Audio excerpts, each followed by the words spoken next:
Hello dear students, this is Bhagyashri Wankhede from Electronics and Telecommunication Department, NIT Polytechnic Nagpur.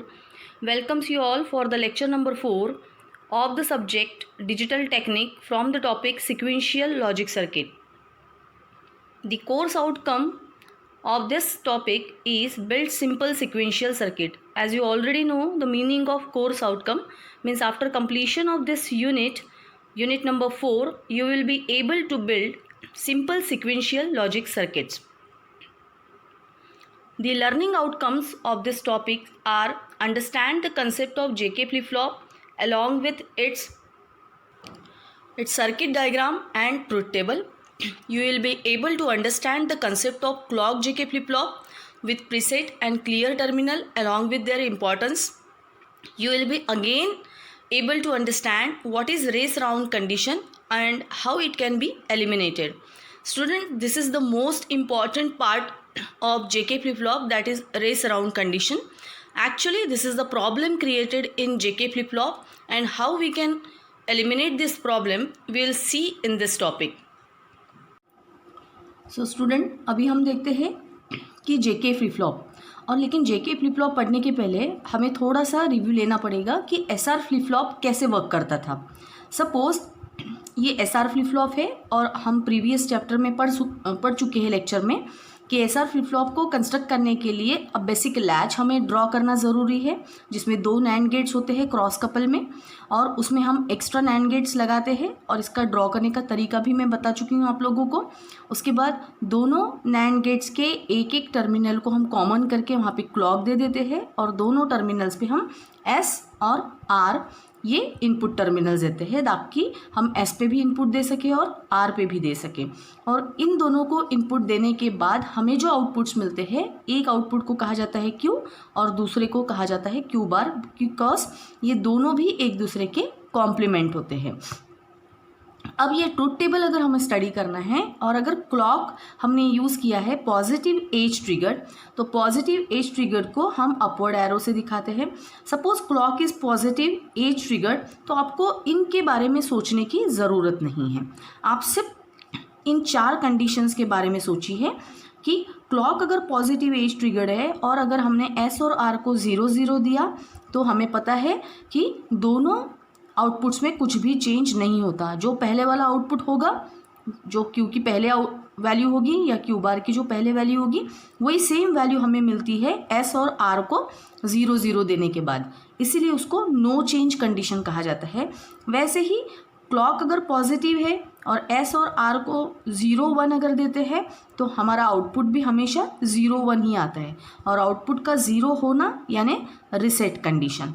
Next state में हम फिर से input को change करके देखेंगे कि आउटपुट में कुछ चेंज होता है क्या. अगर मैंने इनपुट को 0 1 से अभी 1 0 कर दिया तो आउटपुट 0 1 की जगह अभी नया आउटपुट मिल रहा है मुझे 1 0 and this output value is 1, so this is called as set condition. हम हर बार नए इनपुट्स देते हैं ताकि हम ये चेक करते हैं कि आउटपुट में चेंजेस हो रहे हैं या नहीं. नेक्स्ट टाइम अगर हम 1 1 देंगे तो SR में ये तो बड़ा प्रॉब्लम था कि SR का सबसे बड़ा ड्रॉबैक ही ये है कि उसमें जब हम 1 1 देते हैं आउटपुट दोनों भी 1 1 बनने की कोशिश करते हैं and this is not allowed condition because both the output should be complement of each other. इसीलिए इस कंडीशन को रेस्ट कंडीशन कहा जाता है, नॉट यूज, और इसको ही फॉरबिडन कंडीशन कहा जाता है. Now we will shift from SR flip flop to JK flip flop. अब ये जो SR फ्लिप फ्लॉप 1 1 पे काम नहीं करता है, उसने 1 1 पे भी काम करना शुरू करना चाहिए. इसीलिए इस SR फ्लिप फ्लॉप में हम थोड़ा सा मॉडिफिकेशन करेंगे और इस सर्किट को हम चेंज करेंगे JK फ्लिप फ्लॉप में. वो अभी हम देखेंगे कि हम किस टाइप से इसको देख सकते हैं. सो अभी मैं आप लोगों को JK फ्लिप फ्लॉप को ड्रॉ करने का एक तरीका बता रही हूँ. जैसे हमने SR फ्लिप फ्लॉप ड्रॉ किया है, in the same way we have to draw the JK flip flop. सबसे पहले हम एक बेसिक लैच ड्रॉ करेंगे जिसका नाम गेट 1. यहाँ पे दूसरा NAND गेट ड्रॉ करेंगे जो इसका पहले का आउटपुट Q, दूसरे का आउटपुट Q बार. इसके बाद इनको हमको बेसिक मेमोरी सेल के फॉर्म में ड्रॉ करना है तो क्रॉस कपलिंग में हम इसको ड्रॉ कर देंगे. इसके बाद यहाँ पे हमें क्या लगाना है, एक दूसरा नैंड गेट, और यहाँ पे ये बन गया G3 और ये बन गया G4। इन दोनों इनपुट्स को हम शॉर्ट करके यहाँ पे दे देते एक क्लॉक सिग्नल, और क्लॉक सिग्नल हमेशा 50% ड्यूटी साइकिल वाला दिखाना है, जिसका ऑन टाइम और ऑफ टाइम हमें सेम दिखाना है, ठीक है। और as I have indicated positive edge, इसका मतलब ये क्लॉक जो यूज़ कर रहे हैं हम लोग वो पॉजिटिव एज ट्रिगर्ड, यानी हर बार जब जब पॉजिटिव एज आएगा तब तक हमारा इनपुट इसके अंदर जाएगा और हमें इसमें आउटपुट मिलेगा। अब अगर यहाँ से जो टर्मिनल हम निकालते हैं और यहाँ से जो टर्मिनल निकालते हैं, पहले SR फ्लिप फ्लॉप में हमने इस टर्मिनल को S नाम दिया था और यहाँ पे टर्मिनल को नाम दिया था R, लेकिन अभी हमें JK फ्लिप फ्लॉप बनाना है, इसलिए इस टर्मिनल का नाम हम देंगे J और इस टर्मिनल का नाम हम देंगे K। लेकिन फिर हमने डिफरेंस क्या किया, it is very similar to JK flip flop, just नाम चेंज करने से वो JK फ्लिप फ्लॉप नहीं बनेगा। तो यहाँ पे चेंज क्या करना है, वो जो स्मॉल मॉडिफिकेशन मैंने अभी आप लोगों को बताया, वो स्मॉल मॉडिफिकेशन ये है, ये जो सिंपल वाला क्यू है ऊपर वाला आउटपुट, उसको नीचे के डायरेक्शन में खींच के उसको K वाले गेट के साथ में लगाना है G4 में, और ये जो नीचे वाला आउटपुट है Q बार, उसको J वाले गेट के साथ में यहाँ पे लगाना है। J को ज्वाइन नहीं कराना है, गेट में इनपुट देना है। तो अभी यहाँ पे हमारा आउटपुट मिल रहा है Q, यहाँ पे हमारा आउटपुट मिल रहा है Q बार। हमें पता है कि ये टर्मिनल को हमने R डैश लिखा हुआ था, इस टर्मिनल को हमने S डैश लिखा हुआ था। अब आप देखिए S डैश की क्या वैल्यू मिलती है, as this is NAND gate, ये नैंड गेट है। नैंड गेट का काम क्या होता है, उसमें जो भी इनपुट्स आते हैं उनको वो मल्टीप्लाई करता है। अब इसमें कौन कौन से इनपुट आ रहे हैं, इसमें K आ रहा है, इनटू यहाँ से हमने क्या लिया Q, तो इंटू Q इंटू ये क्लॉक, ये तीसरा इनपुट क्लॉक आ रहा है तो CLK। लेकिन नैंड गेट की स्पेशलिटी क्या है, वो पहले मल्टीप्लाई करता है और ये बबल की वजह से पूरे मल्टीप्लिकेशन को इन्वर्ट कर देता है, यानी उसके ऑपरेशन को रिवर्स कर देता है। नाउ R डैश की वैल्यू देखिए आप, अभी R डैश कैसे कंस्ट्रक्ट कर सकते हैं हम लोग, R dash is nothing but the output of G3, ये जो नैंड गेट है उसका आउटपुट है। इस नैंड गेट की स्पेशलिटी क्या करेगी, ये जो तीनों इनपुट्स इसमें हमने दिए हैं उनको मल्टीप्लाई करेगा और उस मल्टीप्लिकेशन को वो इन्वर्ट करेगा। अब तीन इनपुट कौन कौन से है, पहला है J इंटू, दूसरा है यहाँ से आ रहा है Q बार, और तीसरा है इंटू दिस क्लॉक, और ये पूरे रिजल्ट को वो इन्वर्ट कर देगा। तो ये बन गया हमारा फॉर्मूला फॉर S डैश और फॉर्मूला फॉर R डैश, और ये जो सर्किट बना है ये JK फ्लिप फ्लॉप का सर्किट बन गया। अब इससे फ़र्क क्या पड़ रहा है कि क्या सच में JK फ्लिप फ्लॉप 1-1 पे काम करता है। तो सबसे पहले हम यहाँ पे ट्रुथ टेबल ड्रॉ करेंगे और इस ऑपरेशन को समझने की कोशिश करेंगे।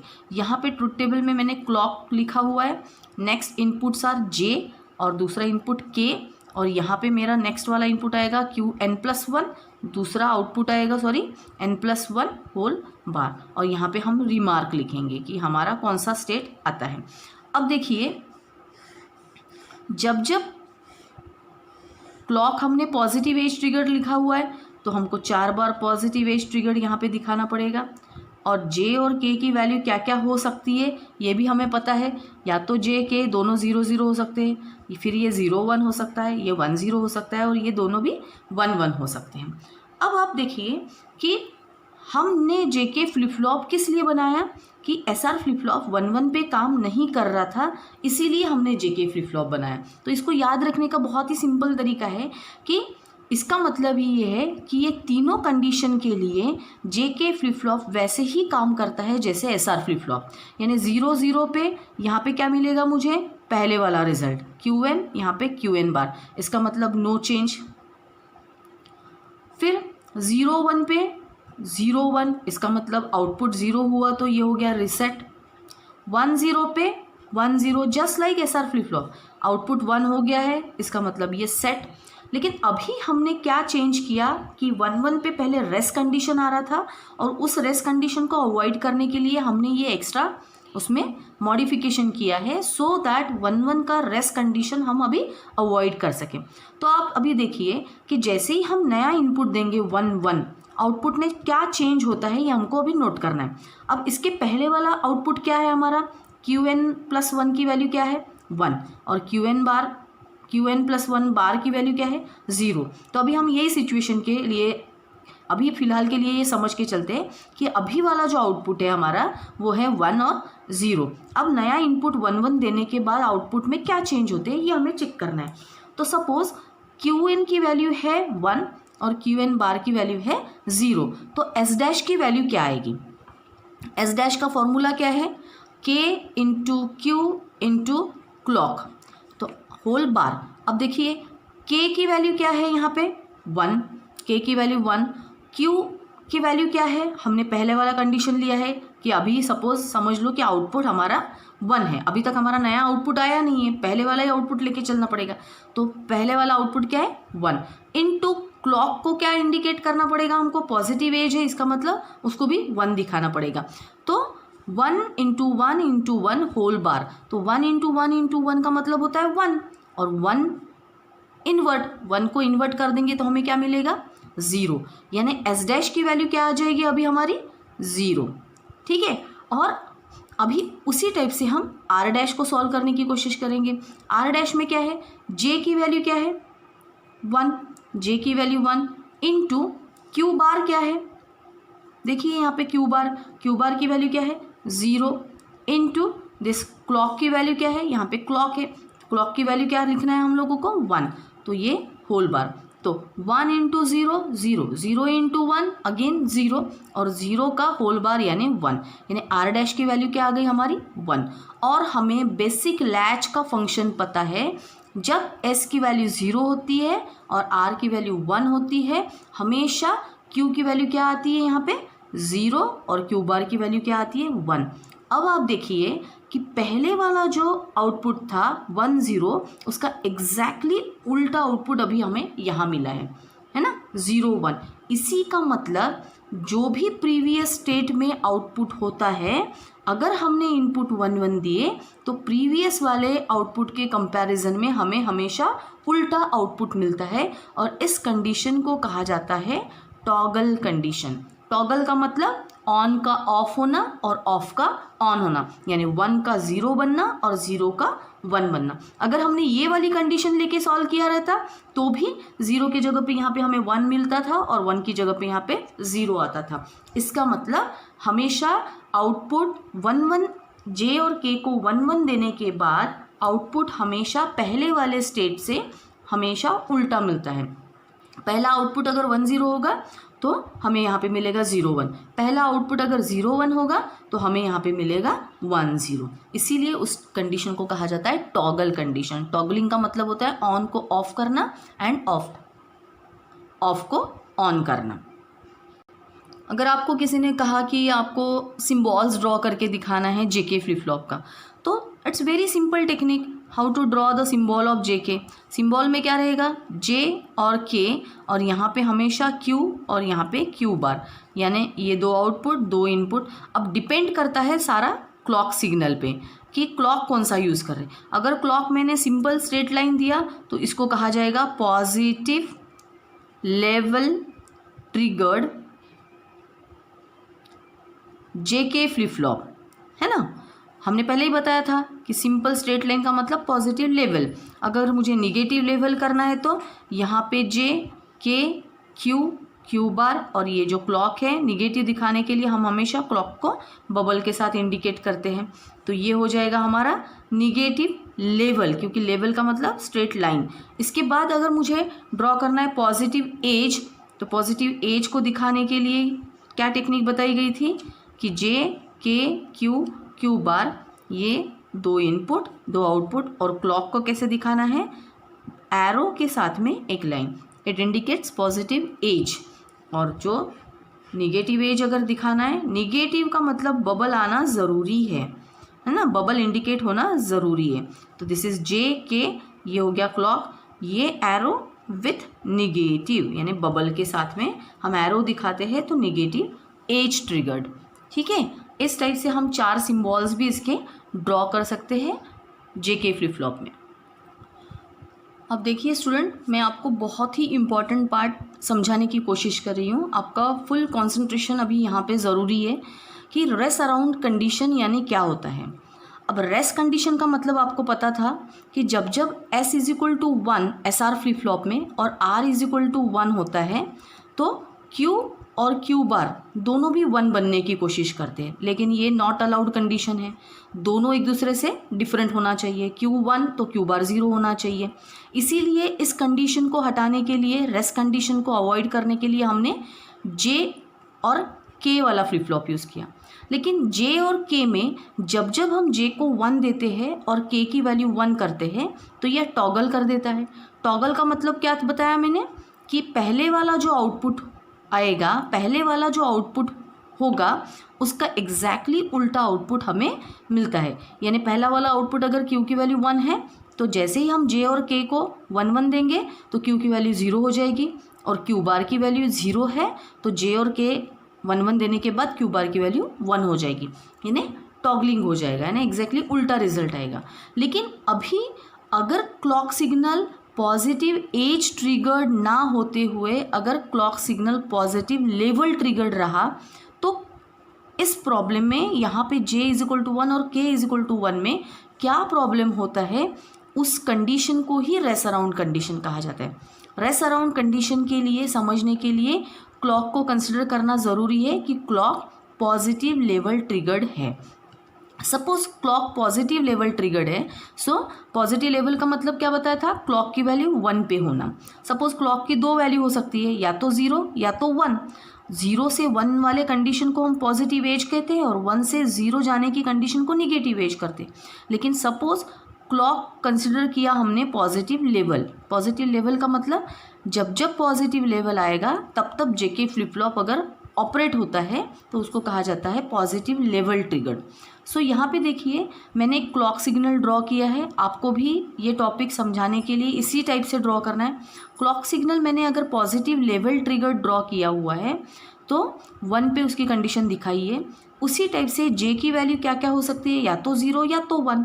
K की भी वैल्यू 0 या तो 1 और आउटपुट की भी वैल्यू 0 या तो 1। ये 2 ही पॉसिबिलिटीज़ में हमारा पूरा खेल चल रहा है यहाँ पे। सपोज हम कंसिडर करते हैं कि क्लॉक अभी 1 पे है, क्लॉक की पोजीशन 1 पे है और कुछ समय के लिए अप टू टाइम t1, ये 0 है सपोज टाइम, 0 से टाइम t1 तक J की वैल्यू हमने 0 रखी हुई है और K की वैल्यू हमने 1 रखी हुई है।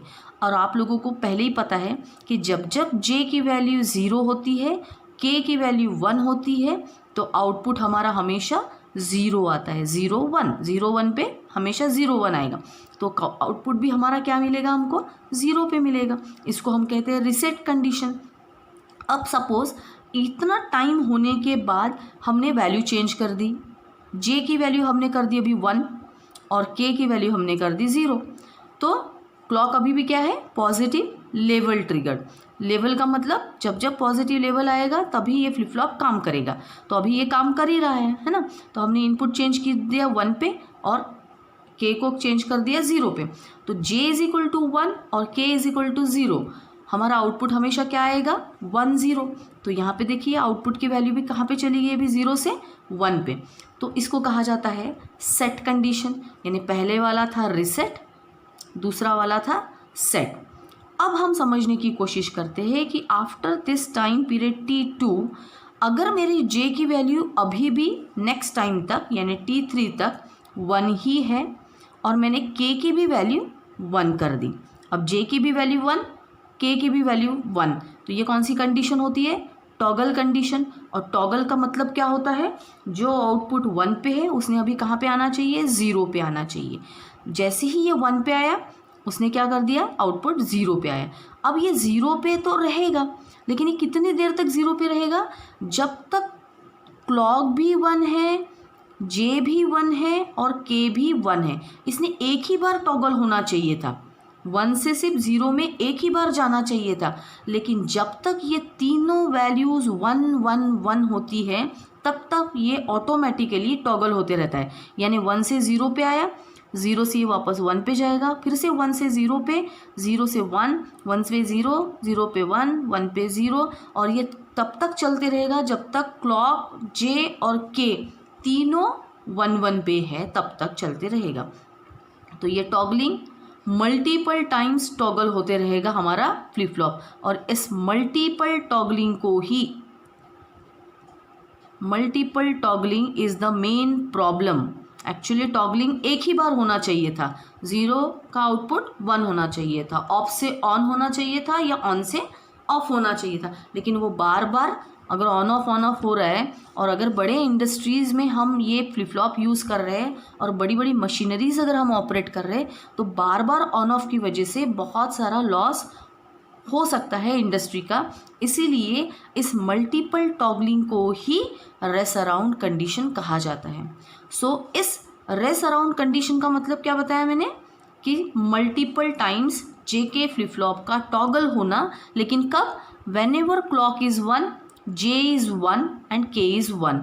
क्लॉक इज़ 1 का मतलब when ever clock is positive level triggered, जब जब क्लॉक पॉजिटिव लेवल ट्रिगर्ड होता है और जे और के की वैल्यू 1 1 होती है, तब तक हमारा आउटपुट मल्टीपल टाइम्स टॉगल करता है instead of single time, and this multiple toggling is very dangerous. इसी कंडीशन को कहा जाता है race around condition. So student, I have already explained the meaning of CO and the meaning of PO. PO means program outcome. ये पूरा computer engineering का diploma complete होने के बाद हमें ऐसी कौन सी 10 चीज़ें हैं जिनमें जो फुलफ़िल करना बहुत ज़रूरी होती है, और CO का मतलब होता है कि हमने कंप्यूटर इंजीनियरिंग में जो डिजिटल टेक्निक्स सब्जेक्ट पढ़ा है, उसके द्वारा जो हमारा एम था वो सब्जेक्ट पढ़ने के बाद, क्या वो हम यहाँ पे फुलफ़िल कर पाते हैं कि ये 10 जो हमारे प्रोग्राम आउटकम है उसको वो सेटिस्फाई कर सकता है या नहीं। So CO4 that is related to unit number 4 is going to satisfy the POs, that is PO1, PO2, PO3, PO4, PO7, PO8, PO9 and PO10. So we can summarize this topic as we have seen the drawbacks of SR flip-flop and how we can overcome it by simple modification, by making it into or by converting it into JK flip-flop. Then what is the main problem in JK flip-flop and how we can overcome it. That main problem is called a race around condition, and how we can avoid it we will see in the next topic. So thank you dear students for watching this video very patiently, and we will continue the next topic with master slave JK, D and T type of flip-flop. Thank you.